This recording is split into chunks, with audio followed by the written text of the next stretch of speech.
खोपोली नगरपालिका निवडणुकीच्या प्रचाराला वेग आलाय। आपल्या पक्षाचे उमेदवार निवडून आणण्यासाठी पदाधिकारी आणि कार्यकर्ते जोमाने कामाला लागलेत। प्रभाग क्रमांक 8 मध्ये राष्ट्रवादीचे नगरसेवक कुलदीप शेंडे आणि वैशाली जाधव निवडणूक लढवत असून मागील 5 वर्षात केलेल्या कामाच्या बळावर मतदार आपल्याला पुन्हा संधी देतील असा विश्वास त्यांनी व्यक्त केला आहे की जेणेकरून डेव्हलपमेंट झाली तर इतर रोजगार आमच्या तरुणांना मिळू शकतो।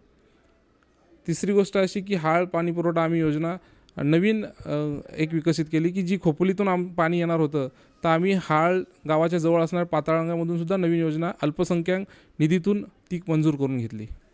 आता पुढील येणाऱ्या 5 वर्षामध्ये बरेचशा आमच्या विकसित कामाच्या प्रभागाला जास्तीत जास्त प्राधान्य द्यायचं आम्ही खोपोलीत नगर परिषद प्रयत्न करणार आहोत। त्यात लोकांपर्यंत जाऊन कामं केलेली आहेत, त्यामुळे निश्चितच सर्व मतदारांचा प्रतिसाद खूप चांगला मिळत आहे की लोकांच्या बोलण्यातून लक्षात येतं आहे की लोकांना पुन्हा एकदा राष्ट्रवादीच या प्रभागात पाहिजे आहे।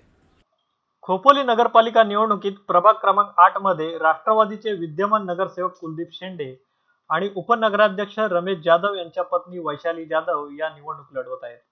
कुलदीप शेंडे आणि रमेश जाधव यांनी मागील 5 वर्षात या प्रभागात विकास कामे केली असल्याने मतदारांचा प्रचारात चांगला प्रतिसाद मिळतोय।